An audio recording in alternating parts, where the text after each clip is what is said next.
Central government ne state government ne stakeholders in hai batare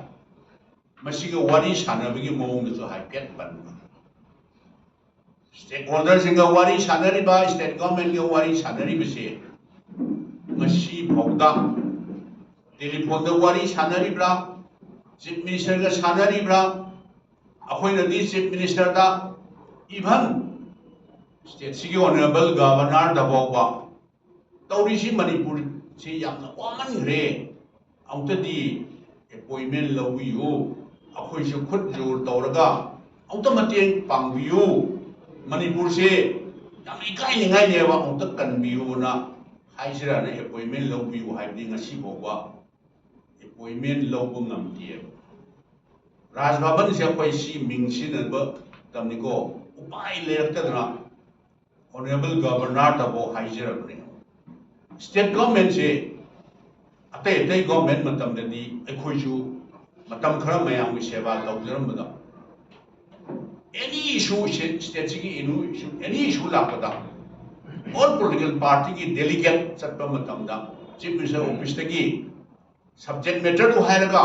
akhoi unajage haida at the most hafta phadiya appointment period appointment law ribra law dabra adu sidai da Home Minister la ame Home Minister numi humni le ame khwaidi samna le ramba Minister of State Home na hafta le rami se committee ma governor na warama ne chairman or committee sem committee do sem bra madugi estimate na karino madugi outcome na karino hai basisu am ta su hai die progress karino hai basisu karim ta hai die sumai tawdra Karimta effective oroidoba kanaroi masi akhoi yamna hoina keno tawjabi wante bo Manipur gi praja singna peli haibasi Manipur praja na karimta hairoi doba haiba tare aduga akhoida amusu opposition no wonthalaga hairi Manipur gi issue je masi gi matangda akhoi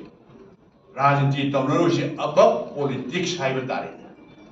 Akhoi mayam amaga. Akhoi di mateng pangjarage haidana akhoi di lejaribuni. Appointment on the PBO, Sri Yargatium, Lapio. Atai state da Chatpa Mayam election campaign gi Honorable Prime Minister Chatpa Mayam Mayam Kangiramani. Numitanati Tha the neighbor, state Kudingi, aying a Shaju Panjari to neighbor. Hangnariba, Sidagina 45 minutes Changdaba, Norman flight Taniko, Kawati the Anirat Laga, Kajirangada, Samugan Haibra, Adugi Forest to the National Forest National Park to the Aduda Hinga Lekra,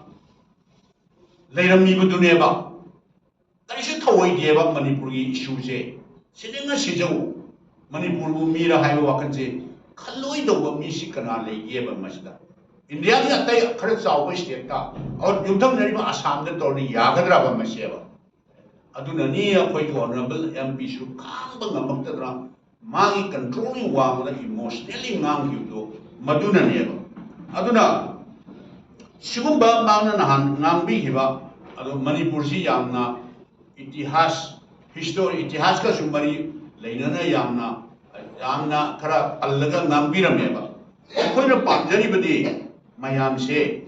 adulagi amashu sida pallameba hana since independence hayaba Manipur ji yamna nungsiba sarna president rule si tararat thamgrabni hay thamami hayba hana since independent madudi kanana lanna honorable prime minister da brief tawbirabino President rule Thamangani Aduga Hujit Manipur issue say Sigadi ID Marie Lanana ID Tamdi the Brana Kale. Matamdu the Yamna stable government Labanam Dava anti defection 10 schedules later. Chotoka Chonginga Tawuna Ayamba except Akwegi Kainota 2001 Gido 2001 की मैं आपने खंबी ना मधु नत्तबा अतैदी stable government लेतबदगी law and order का सु मरी लेनबा नत्तबा अदो अदो हुजिक मणिपुर की थोइबा इशू इरांग सिगी कंटेक्स्ट ता अदुगा करी मरी लेनगेबा कोइदी मधु इरिलेबल होय मरी लेनदे अदुगा कोइ 10 पॉलिटिकल पार्टी नसु कैदो नुंदा मेमोरेंडम पीबदा प्राइम मिनिस्टर दा भारत के राष्ट्रपति प्रेसिडेंट दा और नत्रगा गवर्नर दा पीबदा मणिपुर दा कोइ प्रेसिडेंट रूल थम्बियु हाइना डिमांड तौबिबचो कोइ सो लई लेतिएबा सिनेदा पॉपुलर इलेक्टेड गवर्नमेंट अमल लेरगा प्रेसिडेंट रूल थमनिंगाई करी मरी लेनगेबा दुगा मणिपुर प्रजा सिंगसु अपाम होय रोयना कोइ मणिपुर प्रजा सिंगे पल्स कोइ खंगनेबा अदो प्रेसिडेंट रूल थम्बगा कैसु कानबा पुरोयबा अखोय गिदी शांति सि करबा मतमदा पुरागा मणिपुर की प्रजा सिंग वारिबा मयाम तौरिबा मयाम से करबा मतमदा शांति हंजलकदगे मदुदा मतेंग पांगबियु हाइबगे अदु खक्तनेबा अदो अखोय हानगी गवर्नमेंट की मतमदा सु दम पनबा यावे 1993 अदो 1992 गाना पनबा यावेबा 1992-93 दा तौरंबा याय अखोयसु खंगहवेबा लाइबक थीबा हाइबा तारे आई कम्युनिटी की देदी पंदि पनिंगदबने कुकी नगागी मदुदी कनागुंबा फाउना हुदबा करिंगन खरदा तौबने मतमदुदा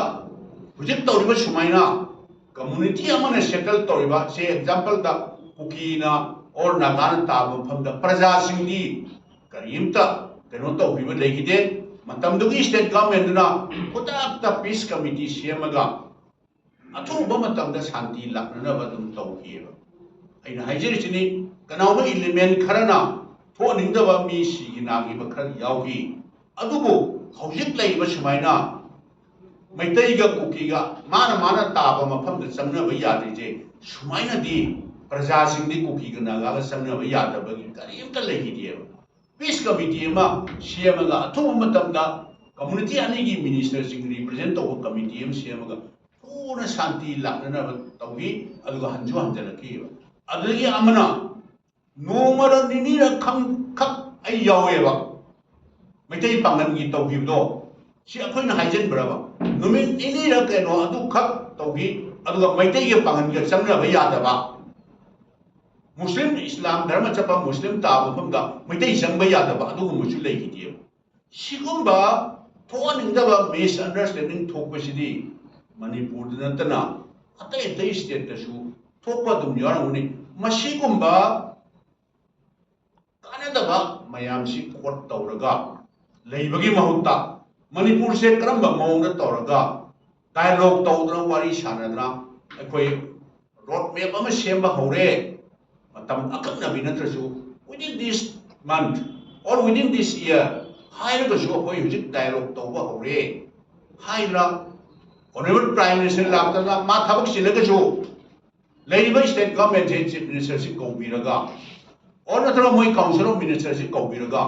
और ऑल पॉलिटिकल पार्टी सिंग सि कौबिरगा सुमाइ तौसि नोय जु मतें खर पांगबियो सजेशन खर तौबियो अखोय स्टेट गवर्नमेंट अखोई सेंट्रल गवर्नमेंट की साइड तक स्टेट गवर्नमेंट साइड तक सी सिंगै एक्शन और इनिशिएटिव सिस्टम हौरगे हाइबसे सिदी हाइद्रगना नहान राज्य सभा दा थमगिबसे ऑपोजिशन की मयाम इंडिया ब्लॉक की मयाम सिना प्रेशर पिरपसदा हाइदबा यादना ममिंग की होइना हाइबा माले मसिदी अखोई पॉलिटिकल पार्टी 10 पॉलिटिकल पार्टी नत्तबा तसेंगा मणिपुर की प्रजा from there bottom of heart prime minister नान वाफम खर थम्बिउजे आइदी पेलमगनी हाइबसे आई खाजदे हाइदना कोई वाफम खरसे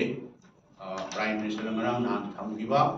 मणिपुर की प्रजा सिंगना मतम सांगना करम मतम दमाना तम इंटरवेन तौबिरगा मणिपुर की हुजिक लेरिबा issues crisis law and order याउदबगा चाप मानना लेरिबसे करम्बा मतमदा थुना शांति हंजलकदगेना गायरा लापा मणिपुर प्रजा सिंगना गायदो ngरang नहान हाउस दा मिनिट अनियुम खक माना थम्बि राज्य सभा दा थम्बि गुसे मणिपुर की प्रजा सिंग पेलमोय ꯑꯩꯈꯣꯏꯁꯨ ꯄꯦꯟꯗꯦ ꯃꯁꯤꯗꯒꯤ ꯑꯩꯈꯣꯏ ꯑꯁꯥ ꯇꯧꯅꯤꯡꯉꯥꯏ ꯂꯩꯇꯦ ꯍꯥꯏꯕ ꯋꯥꯐꯝ ꯈꯔꯁꯤ ꯊꯝꯖꯕꯅꯤ꯫